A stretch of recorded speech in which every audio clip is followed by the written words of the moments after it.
السلام عليكم ورحمة الله وبركاته.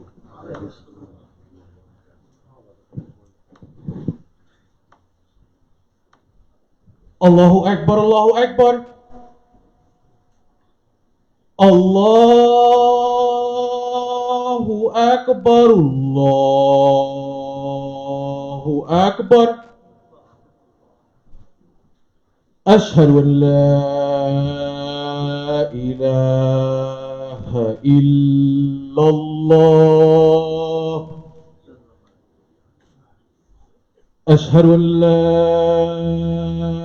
إله إلا الله. أشهد أن محمد رسول الله.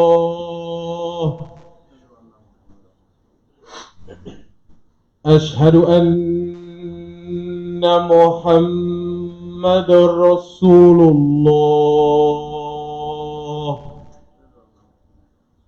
حي على الصلاة حي على الصلاة حي على الفلاح حي على الفلاح.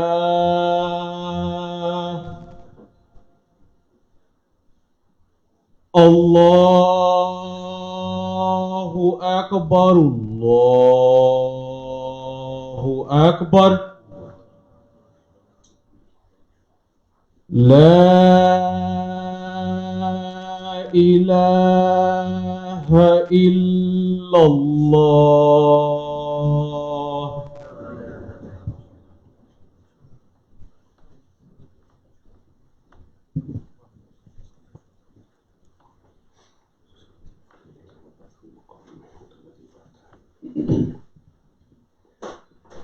إن الحمد لله نحمده تعالى ونستعينه ونستغفره ونعوذ بالله من شرور أنفسنا ومن سيئات أعمالنا. من يهده الله فلا مضل له ومن يضلل فلا هادي له.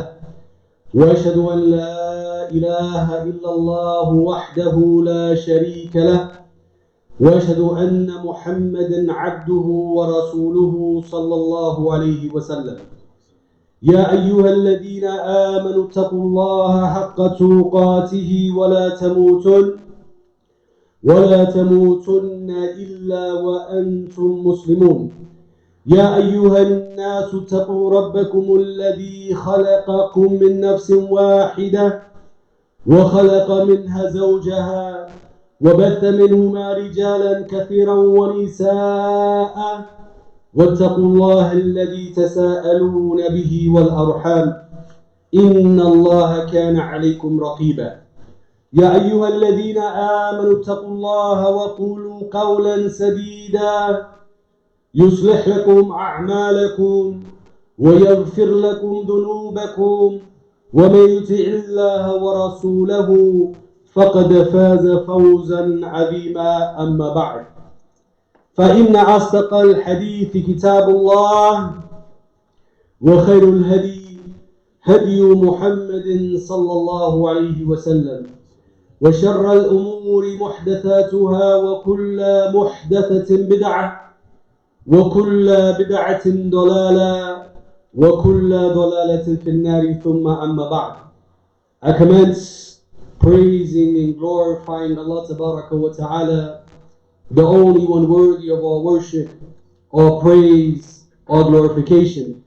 I send salutations of prayers and peace upon the finality of prophets and messengers, Muhammad ibn Abdullah sallallahu alayhi wasallam, upon his family, his companions, and all who follow him in righteousness until the day of judgment. Indeed, beloved brothers and sisters, the best speech is the book of Allah Jalla wa Ala, the Quran, that He has sent down as huda, as guidance, as nur, as light, as rahmah, as mercy, as shifa', as a healing for what lies within the hearts and chest and breast of human beings. And the best of that guidance is the guidance of Muhammad salawatullahi wa salamuhu alayhi, who was rahmatan lil alameen, who was a complete mercy and guide for all that exists. Today, beloved brothers and sisters, and it's not something that I'm accustomed to doing, inshallah ta'ala, but today I want to share with you a portion of my life and why I ended up coming to the fold of Islam. And I always put a precursor. And that precursor for our brothers and sisters is that the Sahaba Radwanullahi alayhim, they had a Jahiliyyah. They had a pre-Islam, a time of ignorance before they became the believers who they became.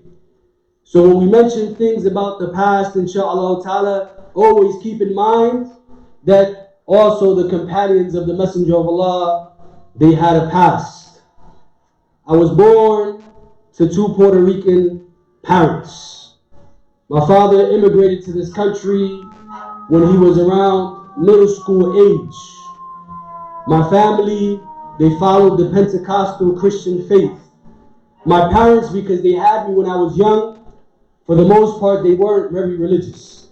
My parents were very young, outgoing human beings who liked to party and liked to be out with friends and family. For us, family was everything. It was the essence of what Puerto Ricans had back in those times when they were coming into this country, just like the Arabs who come here now and the Pakistanis. It's the same way. Family meant everything for us.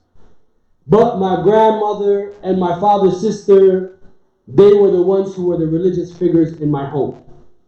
They were the ones who were always in church, and they were the ones who would take us to church. My grandmother began teaching us religion by reading the Bible in Spanish. My aunt would pick us up and take us to Sunday school just as we bring our Muslim kids to Saturday and weekend school.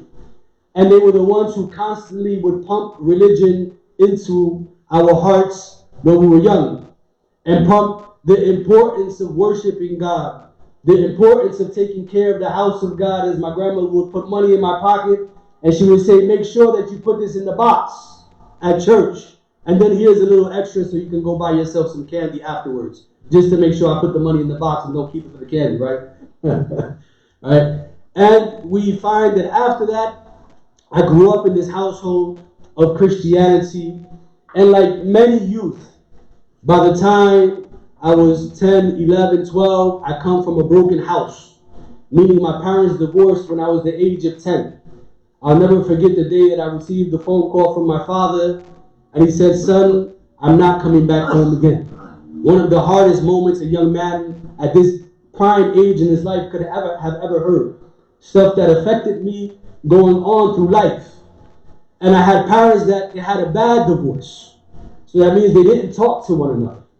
And because they didn't talk to one another, later on in life, as you'll come to see in the story, I was able to take advantage of those situations of having parents who had no communication. But like most youth, in their teens, preteens, I began to get lost. I began seeking for the world and what was in it. My friends and my family members, who were those who I hung out with, they were much older than I was. I was always the young guy in the crowd of the elderly. They were 4 years, 5 years older than me. Right? So I'm 11, I'm hanging out with 15 and 16-year-olds. I'm 15, I'm hanging out with the 20-year-olds. And because of that, I was always exposed to things that most people my age weren't exposed to. So by middle school, I was already drinking alcohol regularly. It became a regular practice. And unfortunately, because alcohol was a key component in the house, because of parties and things like that, me and my cousins would go and sneak the alcohol from the refrigerator, go into the attic, and drink alcohol without our parents knowing. But by middle school, it became a regular practice. By freshman year of high school, I began smoking marijuana. And I began selling weed and marijuana inside of school in front of the principal's office. And this became now a regular practice of life. Up until maybe 7th grade, mashallah, I was an amazing student, excellent, good grades in the whole 9 yards. By the time I hit middle school, and I wanted to party, and I wanted to have fun, and I wanted to drink, and I wanted to be out running around in the streets, everything began to go downhill when it came to school. So much so, by the time I was a junior in high school, I was dropping out of high school. Because by that point, I was working full time. By that point, I already had enough clientele selling marijuana. I was making great money, what I thought in my mind was good money that any college graduate was making at that time. So I felt that leaving school, no big deal.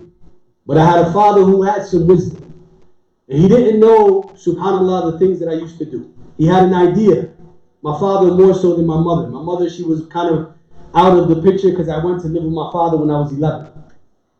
But my mother, she didn't know that I did these things until I told my story as a Muslim. Then that was the point she found out that I used to sell drugs and do all of these other things. And subhanAllah, during those years of transition, leaving school, living life, thinking that life had to be lived on the edge all of the time. If you would have asked me at that period in my life, if the world was to shake at this moment and tremble, about to fall apart into pieces, because judgment day is coming, what would you have done? I would have told you I would go to the liquor store, buy me a case of Coronas, and I would have partied my way out. To show you where my mindset was. Thinking about the now, the here. I had cars, mashallah, you name it, rims, system, money coming into my pocket, living life that was good. But I reached a point when I was around 18, when, subhanAllah, by that point I was about to have my first child. And by 19, I had yet another child about to come on the way. And I'm young, really don't know much about life, didn't have a degree, not an education, no high school diploma, still taking chances. There was times where, subhanAllah, if it wasn't for the mercy and grace of Allah, I probably would be locked up and in jail today. One incident here in the Bronx, I used to pick up weed from Jerome Ave. Every time I drive by, I think about those days. The Jamaicans on Jerome Ave. I would get off and pick up weed, and I remember a cop stopped me after picking up and having it in the car. It was a male and a female. And they were like, "What are you doing?" I had a car, nice rims. "I'm looking for rims here on the boulevard." And the girl, the woman she knew, she was like, "You're lying." And I was nervous. And she's like, "Why are you so nervous?" I was like, "Because I got beat up by a cop before." And she's like, "You're lying." And alhamdulillah, they got a call, and the guy said, "Come on, leave him alone." They jumped in the car and they left. Allah saved them.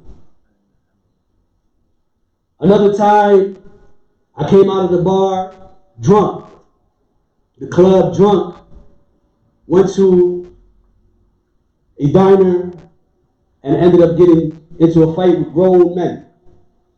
5, 6 grown men. Got a ketchup bottle to the right side of my head. I got a coffee cup hit on the other side of the head. The doctor said if it would have been just a centimeter over, you would no longer be here.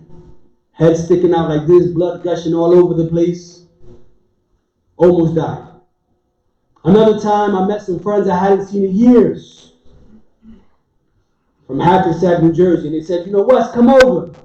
So of course I come over with the case of alcohol. And we get to drinking from 5 o'clock in the afternoon. 9 o'clock comes around and he says, "Listen, let's go to the club up the street. There's a salsa club, merengue club, we go dance, have some fun." Went to the club, kept drinking. Came out of the club, drunk out of my mind, and I was the driver.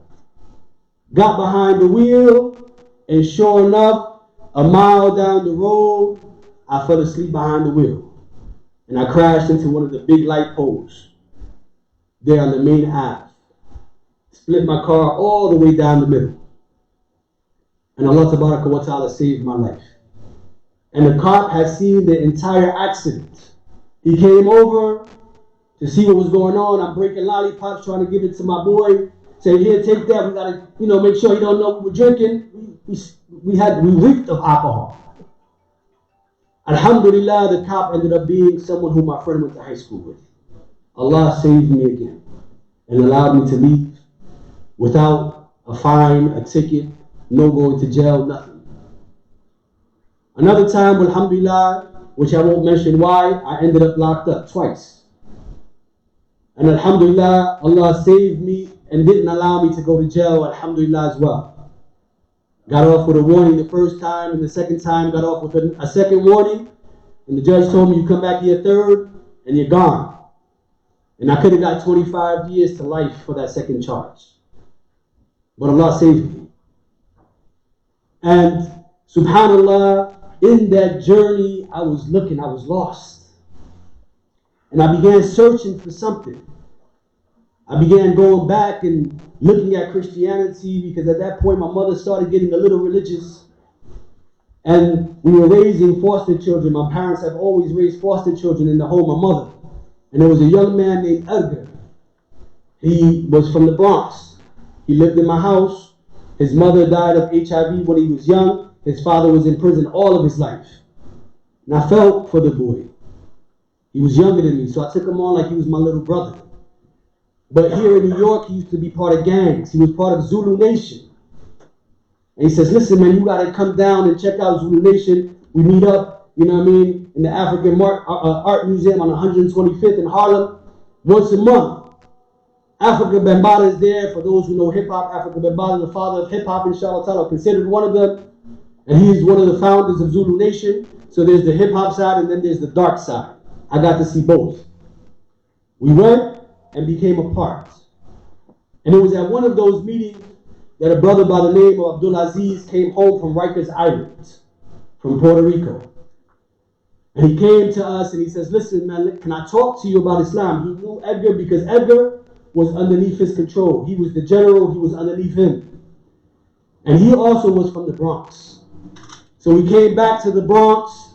He lived in the projects. Went over to his apartment. He invited us up for coffee and tea.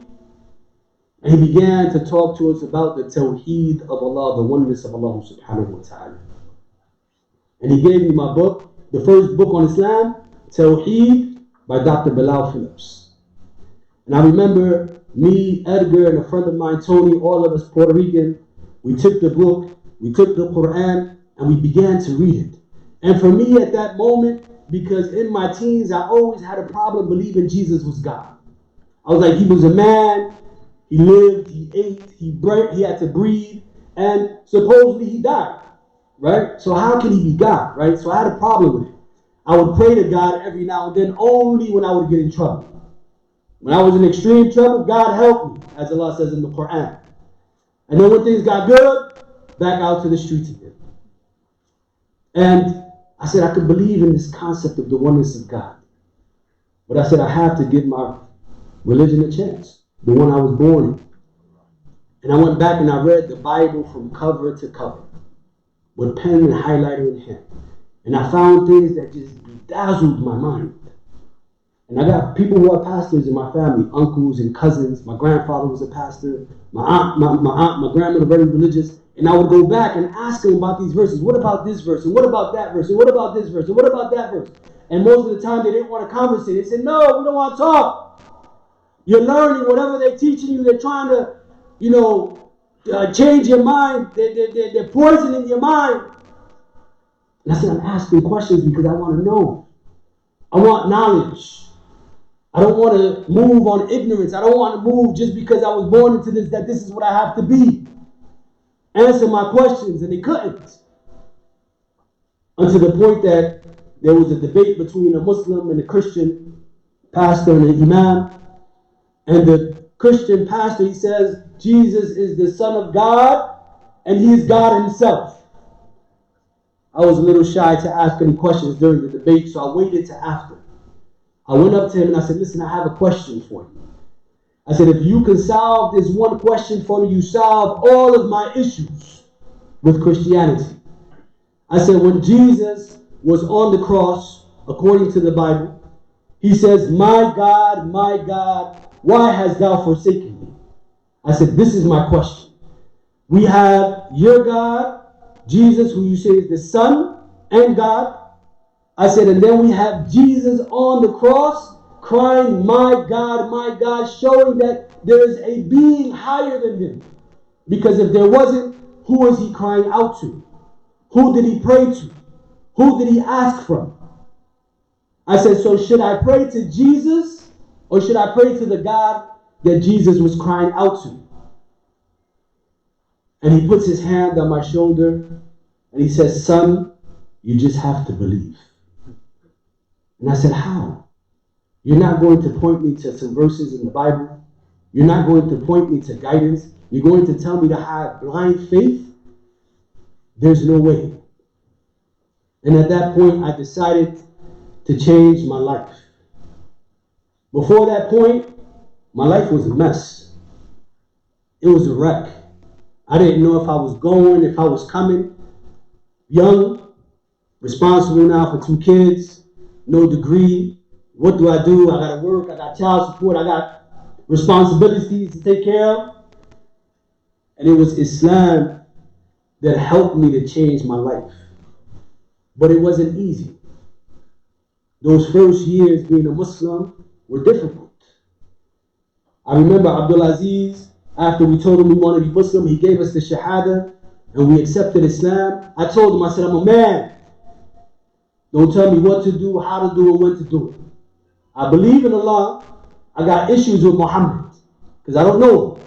He wasn't in the Bible, right? But my friend Tony, who had been in prison, used to tell us, Muhammad, that's the right one. The Arab one, not the African American one, right? And I was like, how you know? He's like, I'm telling you, that's the right one. So the 3 of us, we accept Islam together. But those next 6, 7 months after the Shahada, I was still in the club with the kufi on, though, drinking the alcohol with the kufi on. I'll never forget a Christian guy came up to me, he's like, you Muslim? And I was like, yeah, I'm Muslim. He's like, why are you in here drinking? I was like, why are you in here drinking? You Christian? He's like, yeah. I was like, why are you in here drinking? You know, why are you questioning me about my faith? Worry about yours, right? Until, subhanAllah, I was reading some verses of Surah Al-A'raf where Ibrahim is trying to bring his people to Islam. Saying, look at the sun, the moon, the stars, this is my Lord. And when they get covered up and the night changes to day and day to night, he says, verily, my Lord can't be those things. My Lord is the creator of all of that. I'm sitting on my father's porch, 2 o'clock in the morning. Friends, women, alcohol, marijuana, and I'm smoking away. And I'm Muslim. And I began to reflect on those verses. And I began to think, if I don't change my life, how many more opportunities is Allah going to give me? I could have died twice that I know of on the record. I could have went to jail a few times and not been here anymore. I could have been gone off the face of this earth, and Allah keeps giving me chance after chance after chance after chance. What are you doing? So I told my friends, I said, get up and get out. They were like, oh, you're high, you're drunk, you tripping. I was like, no. I said, this is the first time ever in my life that I'm able to see clear. I can't continue being around y'all because you're no good for me. I have to leave away from you so that I can fix me. Because as the Prophet said, فَلْيَنْظُرْ أَحَدُكُمْ مَنْ يُخَالِ فَالرَّجُلُ عَلَى دِينِ خَلِيلٍ. Look at who you befriend, because the man is on the way of his friends, his companions. My companions were corrupt. And not only my companions, but some family, unfortunately. And I had to step away from friends, and I had to step away from family. Why? Because I had to save my life. And they didn't understand it at the time. They were like, why is he pulling away from us? Why is he no longer coming around us? We love him. But they didn't understand I was trying to save my life. I was on a destructive path. And I took myself and I placed myself in the masjid. And by Allah, the masjid saved my life. Befriending the Imam saved my life. Befriending the brothers who were frequent in the masjid saved my life. It's what changed me. I found a place where I can belong. But before I was able to find that one space, I remember going to an Arab masjid, and back in 1997, there was no English khutbah. There was no English dars. There were no English classes. You came in, and it was like, Salaamu Alaikum, Kayf Halukum, Min Aina Antum. And you're like, huh? Confused, like, did I accept this religion the correct way? Everybody's Arabic. I think I'm the only Spanish person in the world that's Muslim, right? Until I met two Muslims from Guatemala. I seen them in the masjid. They had hoodies on, Timberland boots on, sweat hoods. I was like, yo, those are my people. I come from the streets. I went and I talked to them. They told me, look, there's another masjid, an African American masjid. They do the khutbahs in English. They have classes in English. I think you're going to feel more comfortable there. That became my home for 10 years. And because of those brothers, alhamdulillah, I was able to change my life. I was able to stop drinking, stop smoking, stop selling, stop womanizing. I got married. I've been married 25 years now. Alhamdulillah. I got 5 children. I tried to be the best example that I can for my children. I made many mistakes along the way. But all you can do is try to be your best and realize and learn from those mistakes. And I tell you this, brothers, because it's important for you to know the role that each and every one of you play. You play a role even though you may not think you play one. When someone like me who accepts Islam comes in from that dark black world and we come into this place, this is supposed to be the place that transforms us and changes our life. But it only happens when the people like you on the floor realize the position and the role that you all play. Because even in the Arab masjid, alhamdulillah, Shaykh al-Qatanani, I got to give him kudos, because he used to sit with us every single Thursday, a group of us who were new Muslims. He couldn't speak a lick of English, but he did his best to try. And he would put out tea and coffee and fruits and make us feel welcomed, like this is your home. And he would talk to us the best he could, explain the best he could.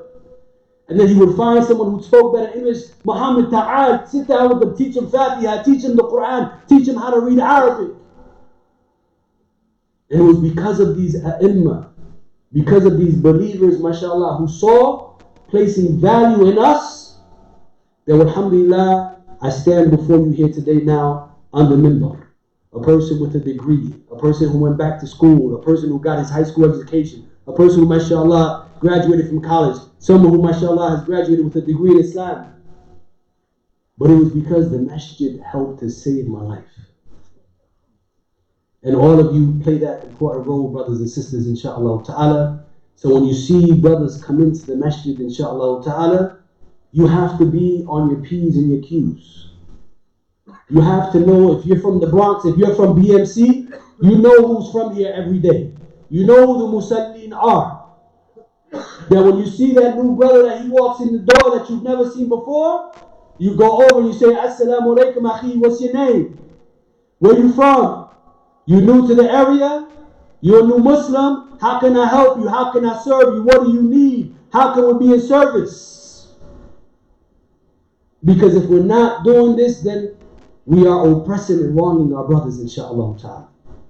Right? So we are all playing a part, inshaAllah ta'ala, of that. أقول قولي هذا وأستغفر الله لي ولكم فاستغفروه فإنه هو الغفور الرحيم.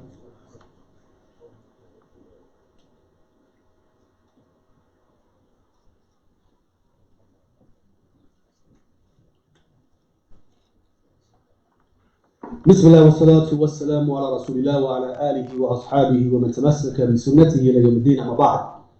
So beloved brothers and sisters, inshallah ta'ala, really take this story to heart. Know that there are many individuals who have stories like mine, worse than mine, who they come here and they're seeking help to help save their life. They're on the edge, man. As Allah says, we had one foot in the hellfire and we had one foot on the line. We didn't even have a foot over that line. We had one foot on the hellfire. Some of us were just hanging on like this by our fingers. And they need help. They need love. They need comfort. They need tranquility. They need brotherhood and sisterhood. And you have to be that.